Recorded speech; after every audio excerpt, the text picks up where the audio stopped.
Welcome to our webinar today. We're pleased that you can join us. Today, this is part of the Rochester Business Alliance and Eastern Great Lakes Contingency Planners webinar. My name is Bill Baker. I'm with Firestorm, and we're pleased to have you joining us for this webinar. We'd like to also invite you to become our friend. On Facebook, Firestorm Solutions. On Twitter, Firestorm Soul. And there is a hashtag. That hashtag is Crisis Coach. Firestorm transforms crisis into value and empowers you to manage risk and crises. Firestorm expertise is crisis management, critical decision support, crisis communications, crisis public relations, and consequence management. We'd like to remind you that the presentation today is not complete without the accompanying oral comments and discussion, and the work product that we provide must be read in conjunction with advice from your organization's personal counsel. In addition, this information and the comments made should not be interpreted as legal advice or legal opinion. Whoops. Well, we've got I realize I've got up the wrong presentation for today. I'm going to switch over. Okay. Apologize for that. I'll be back to it in a second. Not a problem. While you are doing that, our host for this is our good friend Chip Dawson. Chip is traveling today, and he wasn't able to join us, but he did record a message for us. And I will go ahead and I will play that recording now. It'll take a couple of minutes, and that's kind of a fun thing. So here, I've got Chip's slide up now. Okay, here comes Chip. Good morning, everyone. Welcome to the 11th session in the 2015 series of the Crisis Coach. In total, this will be the 26th webinar in this series, and it's likely equivalent to a full semester of academic work in the field of disaster management. You've done quite well if you've been a regular participant. As always, the Rochester Business Alliance is pleased to continue our partnership with Firestorm, as well as our year-old relationship with our friends at the Eastern Great Lakes Association of Contingency Planners. Together, we bring you, our members, this important 45-minute discussion by Jim Satterfield, one of the country's top crisis managers. Today, Jim will cover communication breakdown. It's always the same. In the late 1930s, Bud Abbott and Lou Costello did a live radio sketch they had done in clubs for some time, and that was based on similar burlesque sketches going back to the turn of the 19th century in the U.S. and England. In the piece, Abbott has taken a job as a coach for the Yankees and tells Costello about the peculiar names the players have. As he runs down the list of the positions, the piece gets funnier and funnier. Abbott. Well, let's see. We have on the bags. Who's on first? What's on second? I don't know on third. That's what I want to find out. I say, who's on first? What's on second? I don't know who's on third. Are you the manager? Yes. You going to be the coach too? Yes. And you don't know the fellas' names? Well, I should. Well, and who's on first? Yes. I mean the fellow's name. Who? The guy on first. Who? The first baseman. Who? And it goes on. If you haven't seen the video, just Google who's on first and laugh. It's a hoot. Now, when it comes to a workplace crisis, I've heard conversations that were nearly as funny if they weren't so darn serious. Just watch the evening news and shake your head at the messages that come out of the daily crisis that make no sense. The message that Jim has for us today is that a key step in effective crisis communications planning is to develop clear and concise messages that address stakeholder questions and concerns. The last thing you want is an Abbott-Costello routine. Now, here's Jim. We appreciate Chip. Our presenter today is not going to be Jim. It's going to be the chairman of Firestorm, Harry Rulin. Jim Satterfield had a meeting with some clients this morning and is not able to join us. Harry is the Chief Executive Officer and Chairman of Firestorm. He's located in the Denver area, and he has had extensive experience with meeting with emergencies. Harry, over to you, please. Thanks, Bill. And I didn't know that Chip was going to be such a good straight man. I haven't heard that routine from Abbott and Costello in a long time, but actually it's very apropos to when we're talking about communications in a crisis. And it's funny, because when you say, the title of this thing is "It's Always the Same." To some degree, in any kind of a crisis, it really doesn't matter what, it is a little bit the same, and it is a little bit the same even in well-prepared companies with that Abbott and Costello routine, because crisis is not business as usual. Those of you who have been on the webinars before have probably heard Jim Satterfield say, crisis is business as unusual. And bad things happen, and they require you to make decisions in a very tense and emotional atmosphere. And when communication does start to break down, when the messages haven't been well thought through and scripted during peacetime, when there is no specific crisis communications plan that's been tested and trained to, you really start to see that the breakdown compounds on itself. So we're going to talk a little bit about all that today. I really encourage any of you that have questions. Bill is monitoring the webinar. You've got a little box in the software that allows you to submit comments or questions. If you'll do that, I'll be more than happy to address those at the end of the webinar. So please don't hesitate. So where do we start? You may have seen this slide before. Can you identify your organization's next crisis? Well, I can tell you, together we can. There's a process that we go through in preparing your crisis management plan that brings a discipline that says you must first identify all of the vulnerabilities and threats that your business has. And at first that may seem sort of strange that we can identify them, but realistically, if we take your people and sit you down in a room with a whiteboard, I guarantee you almost every single vulnerability and threat that your business is subjected to, your people are going to be able to identify. You might not be able to say when they're going to happen, but you can say that they might. And therefore, you can plan for them, you can train for them. You can say, okay, if this particular situation occurs, whether it be a natural disaster, workplace violence, any kind of situation. One of the big ones we're dealing with all the time now is cyber liability. You can have a cyber response plan where you know exactly who the people are you're going to need to communicate with, how you're going to communicate, who has the authority to communicate. Knowing all of those things in advance is going to dramatically change the outcome. You're going to hear me talk about consequence management because the crisis is over very quickly.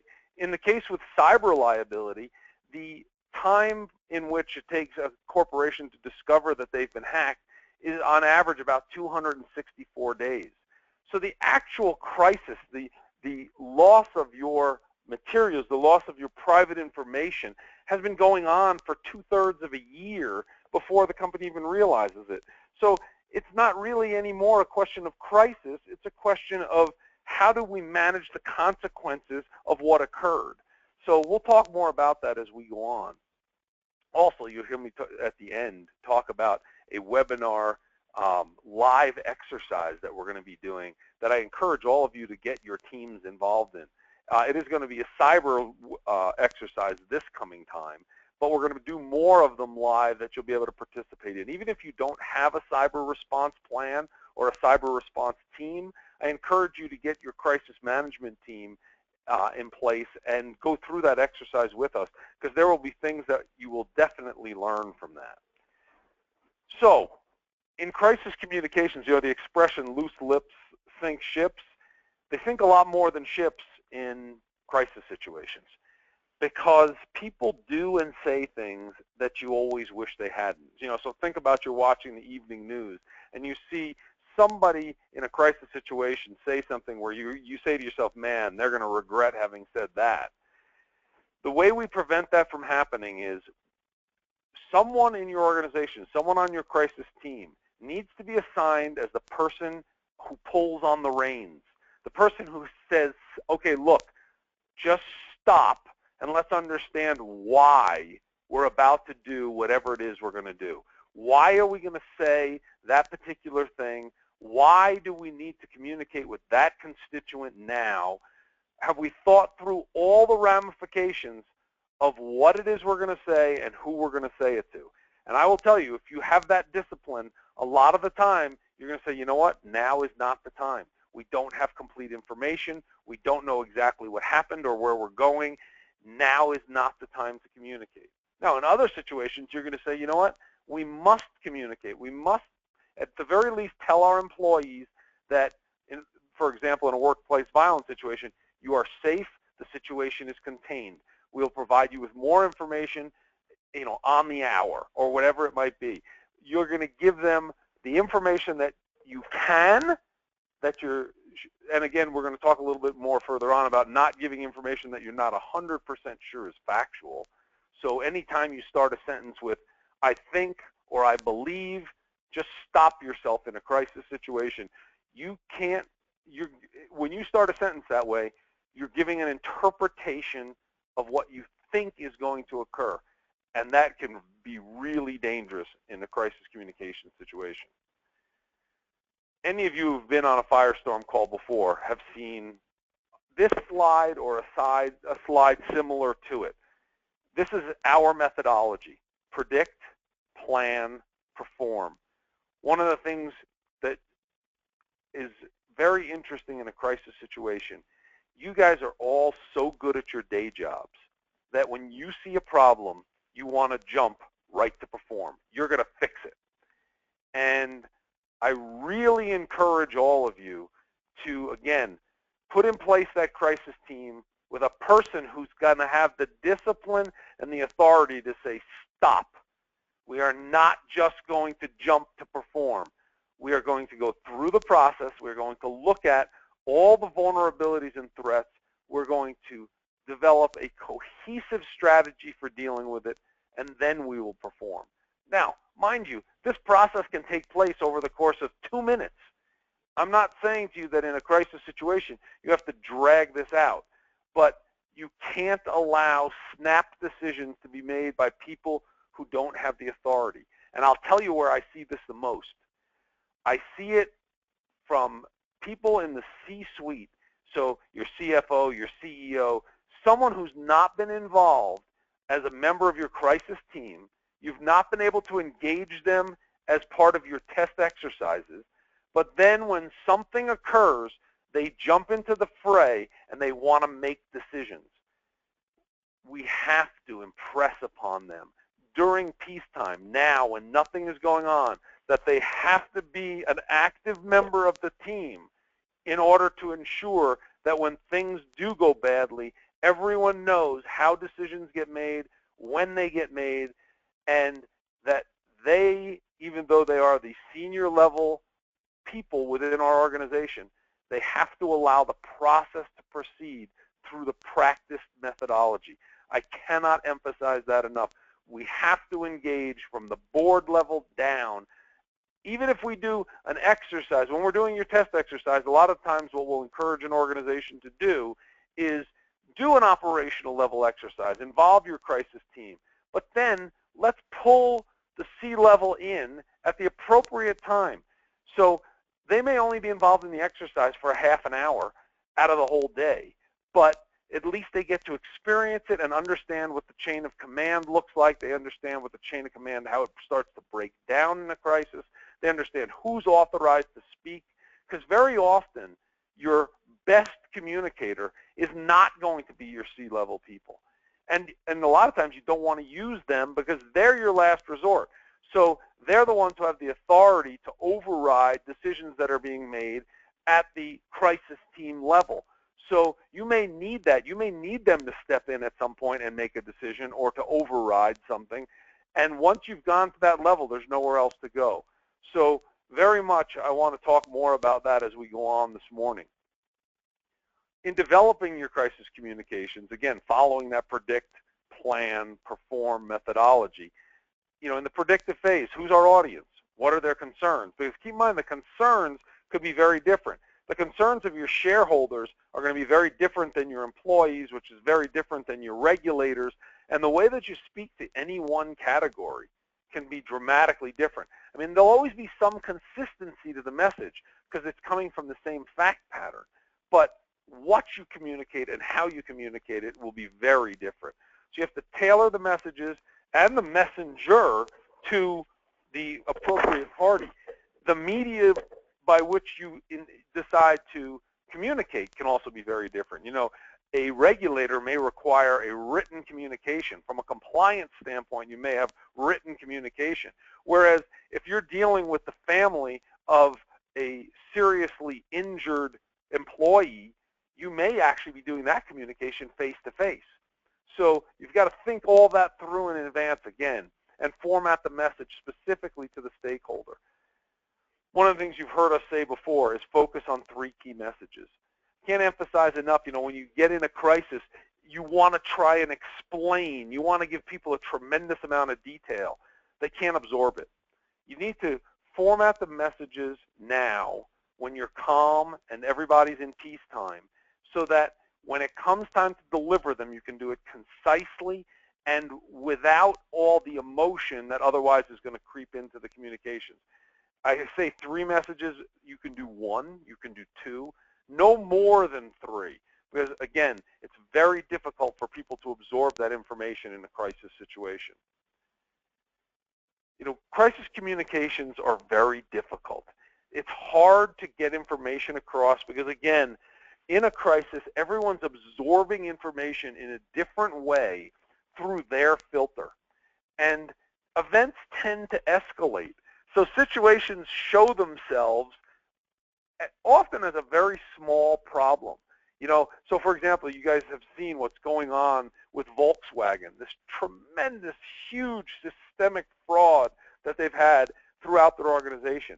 It started showing itself in very small ways. You know, you had a university team of students who were doing an experiment to see which diesels were the cleanest. And, you know, that started to escalate and flow in a way that was completely unexpected. You know, and then, of course, you find out that other people had known and things had been said. And, you know, it escalates every day to the point where it became a worldwide media phenomenon. And no one could have ever envisioned that at the beginning when the first information started coming through. In the beginning, the information was completely insufficient and inaccurate. So, of course, people want to make statements about how this couldn't be possible, this wasn't accurate, you know, and if you had made those statements, you know, I think we will find, I believe that this is whatever, your credibility would have been dramatically impacted for every future statement that you could have made. And of course, you saw the scrutiny level can go up dramatically.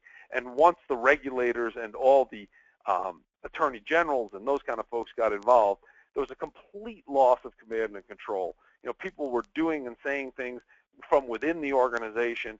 And once, of course, a regulator comes in or a legal entity where they're looking for criminal wrongdoing, they take over. There's literally a loss of command and control. So you've got to be ready for those kind of things. And again, the only way to prepare for that is now. The only way to do it is in peacetime, where you can schedule an exercise, you can get the appropriate people involved, and you'll be surprised. When you do these exercises, even though you know it's not real, blood pressures will go up and you will learn a lot about your people. So, you know, you've probably seen, you know, I talked a minute ago about how on the nightly news, people always do and say things that they wish they hadn't. That becomes the next crisis. You know, very often, the fire, the explosion, the workplace violence, it's long since over. But trying to deal with the way in which we responded to it becomes our second crisis. That's when you see brand and reputation really coming under attack. I mean, the brand and reputation of organizations like Volkswagen, or you all saw what happened a couple of months ago with the Peanut Corporation of America, you know, where their organization was involved in the deaths of multiple people and the sickening of hundreds of people. You know, their CEO is going to jail for 25 years. I mean, those kind of impacts on brand and reputation are very difficult to recover from. Every crisis is a human crisis. You've heard us say that before. So what this ultimately comes down to is people. How have we trained them? Are we sure that they've got the right education, the right tools, the right things in place to deal with a crisis?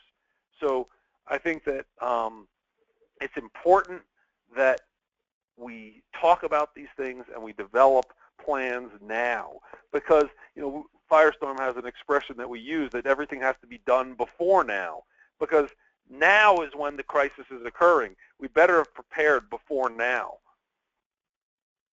So we've talked about the process. Identifying, that predict portion of the process where we identify all of our key audiences. Who is it that needs to be communicated with? Or have we done that predictive work where we've assessed what we actually know about what's occurred? Because that's the only thing we're going to communicate to those identified audiences is what we actually know. And we have to make sure that we've aligned those message maps, those pre-written messages that we've helped many of you with, to those audiences. And then we have to monitoring to know what's going on out there. So as the events do escalate, as we learn new information, we can be sure that we're providing accurate, detailed information to the people who need it. And one of the things we're always going to see in a crisis is most of what we learn in the early hours is going to turn out, for one reason or another, to be wrong. So when we do decide to communicate with our stakeholders, we do that as required. In other words, we're not going to do blast emails, press releases, those kind of things until we know absolutely what the facts are. And even in that situation, we may not. One of the main things we're trying to do early on in the process is minimize rumors. Because there is always information out there that's erroneous, there will be rumors floating around that are similarly based on innuendo and rumor that turn out to be wrong. So we can't allow those to continue. So we may need to communicate just to either calm a particular constituent group or at the very least correct erroneous information. One of the things that we always emphasize, and you've probably participated in some of these webinars, is the hot wash process at the end of a crisis. That's important, and the reason I mention that is where this says conduct debriefs as needed, this is referring to doing that during the process. So if somebody's been involved in the particular situation, or we're trying to debrief a particular department to find out what actually occurred, very important during a crisis. But also very important to conduct debriefs at the end so that the lessons that are learned can be incorporated into our process going forward. One of the things that we always emphasize to people is ask for assistance. This says if needed.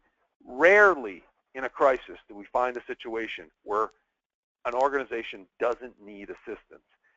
No matter how good your crisis team is, when it's your corporation, when it's your people that are being affected, a lot of emotion creeps into the process. Ask for help. Bring in your outside counsel. Bring in your insurance agent or any of the things that they bring to the table. A lot of your general liability policies now have crisis management endorsements written in. That will enable you to pay for and bring in services like Firestorm. Call us up. If you're having a situation, even if it hasn't yet evolved to a crisis, bring in our third-party eyes where we can look at it dispassionately and say, hey, look, Joe, you need to think about X, Y, and Z. We want to know as early on in the process as possible because we may be able to help you mitigate or eliminate the potential crisis situation. So don't hesitate to pick up the phone and just give us a call. And verify that your messages are supporting the long-term crisis and consequence management for your organization. You know, your brand position is affected, and it's a consequence of the particular situation you're dealing with.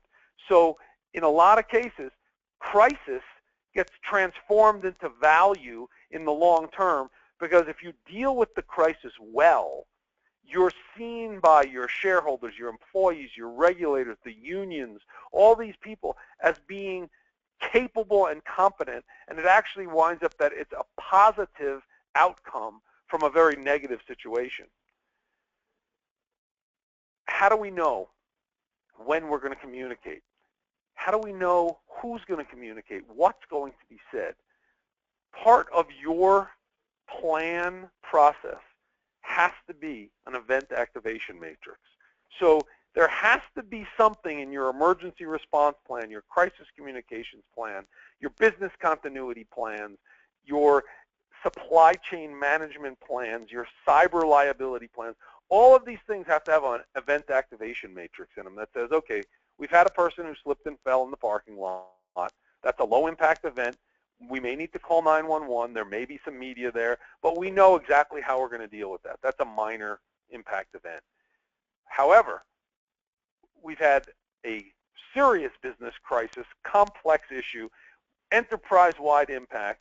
We better know who's authorized to speak, what they're authorized to say. We better have message maps which tell, in the event that a certain thing occurs, what action gets taken, what's the message, who's responsible for it, do we need to activate the crisis management team?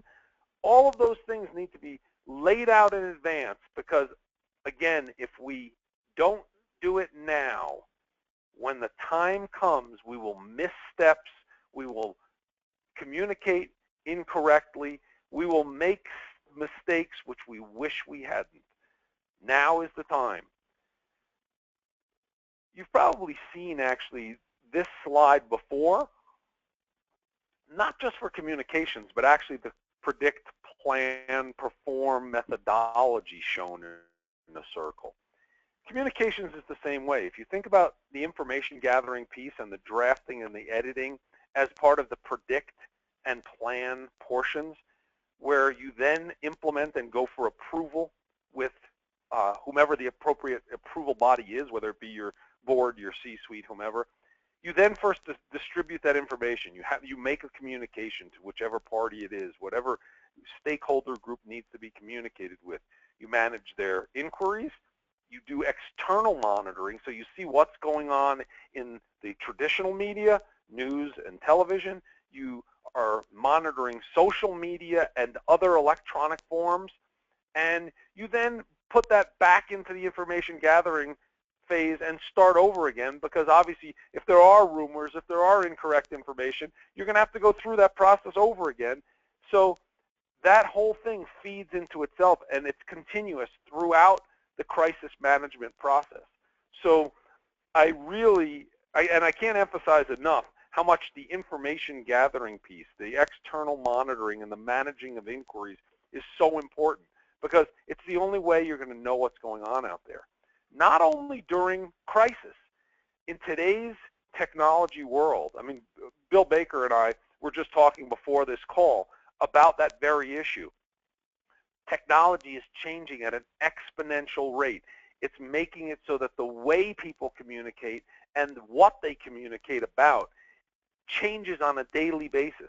You have got to have a business intelligence monitoring process that enables you to see and hear what's going on. And you need to do it literally every day of the year, because that predictive intelligence that you get may affect your operations on a daily basis. So for example, we were working with one of the nation's largest retailers, and we had a geofence set up around one of their warehouses.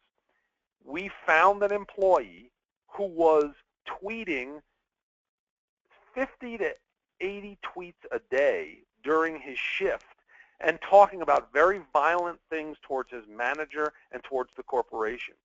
We were able to intervene in that situation, and it was handled without any violence ever having occurred. That individual got the appropriate help, and the corporation was that much better off. I think without that kind of monitoring, you can wind up with very serious consequences. And of course, now in today's world, when anything occurs that you could have known, and someone puts you on the stand or in a deposition chair and asks, why didn't you know this when everyone else did? There's going to be a very difficult time for that person who's being questioned to try and make a statement that's credible. So again, I very much encourage you, those of you who haven't put in place some type of monitoring, we can help you with that. We have a predictive intelligence unit that's headed up by Karen Masulo. She'd be happy to talk to you, just in general about how you do that and what there is and what the best practices are in that area. So I can't encourage you enough to get involved in that process. Well, look at that. There's a slide on predictive intelligence. So again, any newsworthy crisis or event attracts traditional media. We help you, and if you've got a unit that can do this, identify and analyze all the information that's out there. And once something has occurred, you've got to be on that piece. Somebody's got to be saying, hey, look, we've got these type of things occurring. It's actually interesting now because, of course, all of the regulators and all of the unions, everyone else, they're on social media now. They're using it as a communication tool, and you need to know what's being done and what's being said out there. There are various components that are fairly consistent throughout the crisis communications process. One of the things that always happens when there's been a situation that's business as unusual is some constituent group is disadvantaged. In a workplace violence situation, it may be your employees. It obviously will be the family of the injured party. So there's always going to be some situation where you need to express concern or support. You may need to offer condolences. Those things need to be handled very delicately because they can dramatically affect the impact and the outcome. So we've been involved in situations where people were severely injured or killed, where because the corporation handled it well, there was no litigation that came out of it. And that's a lot of time determined by the way in which you communicate. One of the things we always do in crisis situations is suggest that Firestorm be engaged through counsel. The reason we do that is if you contemplate that the situation that you're in, and most crises fall into this situation, that litigation could result. The review that we do, the reports that we create, if we're engaged by counsel, very often they can be covered by an exemption, which is attorney-client privilege in contemplation of litigation. And in that situation, we can cloak a lot of the work that we do so it's not discoverable.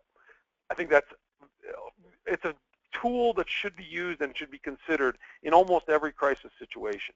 So think about that, and we, of course, will bring that up to you if you call us as any crisis is unfolding. The other thing I can't emphasize enough to all of you, do not attempt to manipulate the information. Don't attempt to manipulate the truth. You're better off not talking than you are trying to spin a situation. Let the situation develop. We will communicate accurate information. You don't have to give all the information, but whatever information you do give needs to be accurate.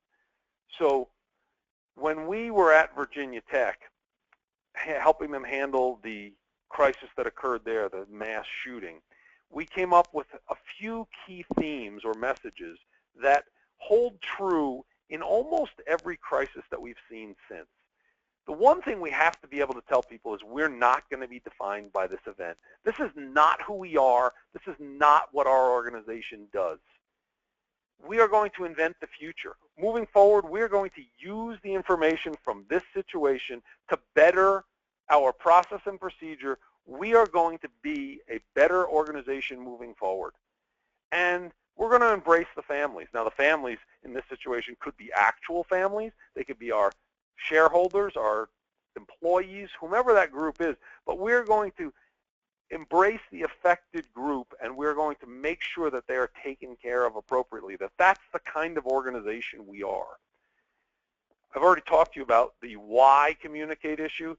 Again, someone on your crisis team has to be the cynic, the person who's asking why, because otherwise you're going to roll forward and make decisions that I guarantee you'll wish you hadn't. So really, let's get together together and talk about that as part of your test exercise. Who's going to be the person who's responsible for asking why? And you got to remember, it's about the listener. The way that the person perceives the information is going to be very different from one to the next. You could say the same thing to two different constituent groups, and your employees will hear something very different than your regulators. So we need to make sure we tailor those messages appropriately. You've all heard us talk about home bases before. The three things I just mentioned with Virginia Tech, those are home bases. Those are the kind of things where when you need something you can come back to let your mind have time to calm down and give a response that won't hurt you, that's a home base. So it's always going to be okay to say, this is not what XYZ is really about. We are not going to be defined by this event. That's going to be time for you to think about how do I answer the complex question that I was asked. And I can't emphasize to you how many times we've seen that if people don't have home bases, they get caught off guard, and then they start to talk in ways which we wish they hadn't. So again, this is all part of the training and the education, the testing. Having regularly scheduled test exercises where we can put someone in front of a camera with a real microphone and fire questions at them like they're going to get during a crisis, I will tell you that is training that is invaluable, because otherwise the crisis communications process breaks down. So continuing on that issue, if you're going to say, we will not be defined by this event, now keep in mind, you're not going to say it in those words exactly, but it begs the question, what does define you? So, our organization's been in business for 100 years. We've served the community. We have 1,500 employees. Those kind of things, those are definitional. Those are telling people who you are. And so the same thing goes, for we invent the future, embrace the families. The questions that are going to be asked, the things that come from those, you will be very ready to respond to, because you've developed those messages in peacetime. And you've scripted them, you've put them into message maps, everyone's got them, you've rehearsed them. In a crisis situation where you don't have these things prepared, we will help you prepare them. I mean, sometimes that predict, plan, perform process takes only a few minutes, and we develop those messages. You may be sitting with them written out in front of you. Now, I hope that's not the case. I really want them to become part of your crisis culture, where when you need it, you can pull that information out of the back of your brain. You're not looking for a piece of paper. That's the real benefit of having exercised and tested them. But sometimes you don't have that luxury, and you will actually have these messages right there in front of you, so that when you're doing your employee-wide meeting or your employee call or whatever it might be, you're ready to answer those questions.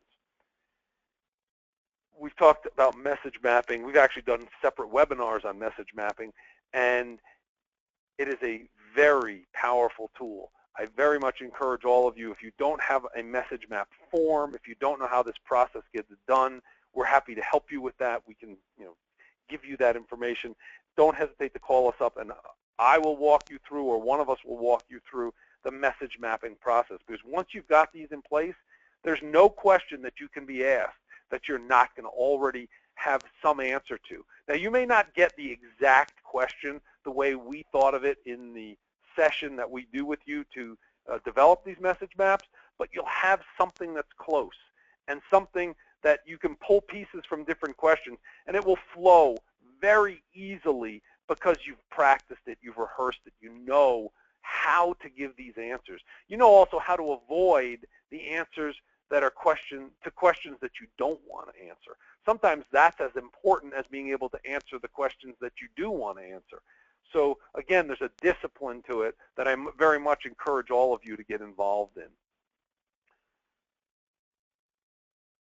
This is what the top column of a message map looks like.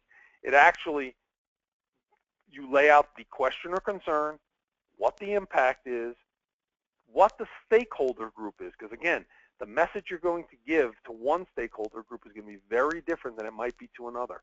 You're then going to lay out at most those 3 key messages, and you're going to detail the medium by which that is going to be delivered. So, and keep in mind, you're not going to deliver all 3 key messages at once. Someone asks you a question, you may use key message 1 or key message 2. You're going to wait for the follow-up. You're going to use these messages in a very trained way so that the constituent that you're speaking with or communicating with feels that they got the information that they were looking for. You heard me say earlier that every bit of information that you receive in the first 24 hours may be wrong for one reason or another. Really keep that in the back of your mind as a crisis comes in. Almost invariably, the information that you're going to get for one reason or another is going to turn out to be wrong.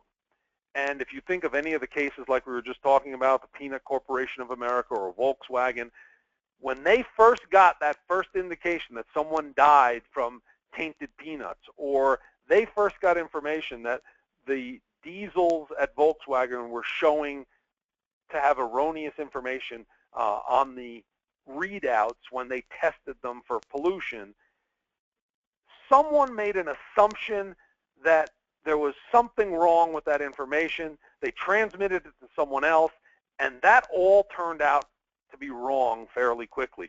Don't take a chance with your own credibility until you have facts. Again, if you're starting a sentence with I think or I believe, just stop yourself. Because in the following years after that crisis, there are going to be consequences from the things you say. And in the past, you know, when we were just dealing with sequential news, a newspaper, a news story at night on TV, where you could make corrections. You know, you all remember that it used to be that if the newspaper printed something erroneous, you could actually get them to print a retraction. That doesn't matter anymore. In today's world, once it's out there, it's on the web.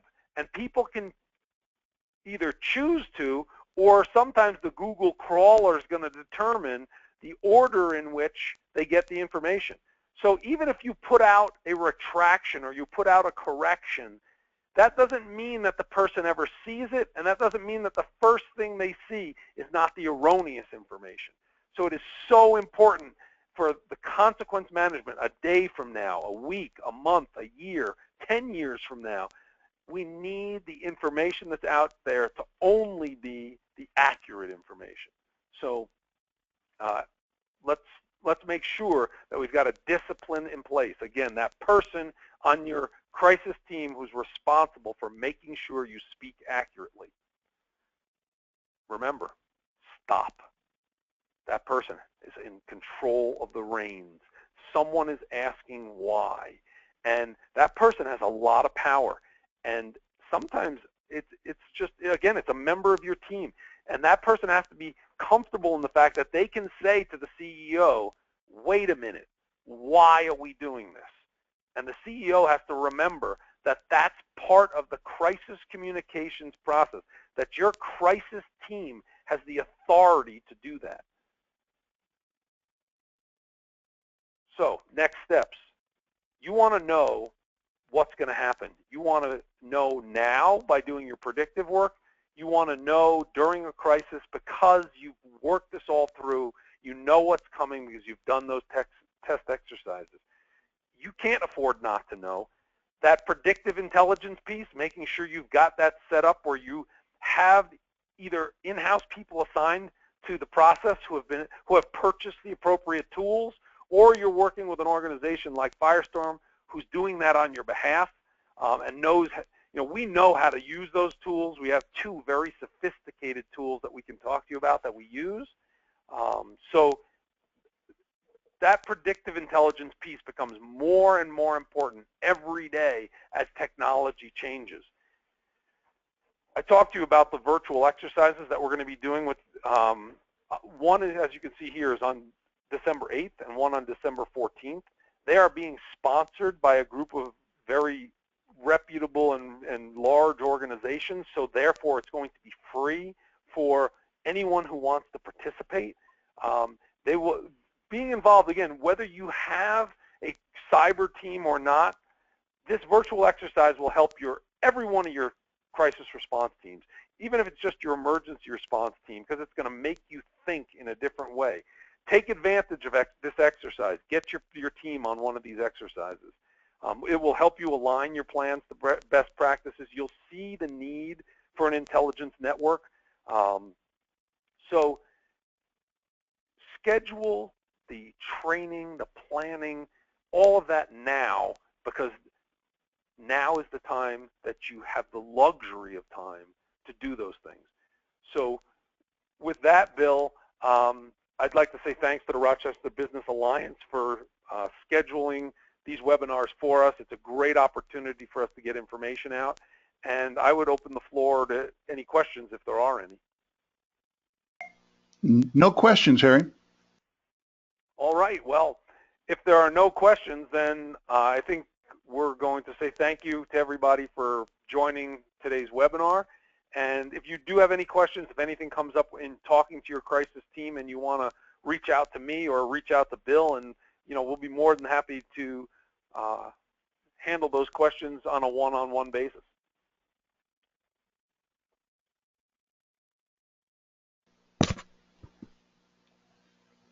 So Bill, I think that's the end. I think you can close the webinar. And again, thank you everybody for joining us today. Thank you, folks. Thank you, Harry. Bye-bye.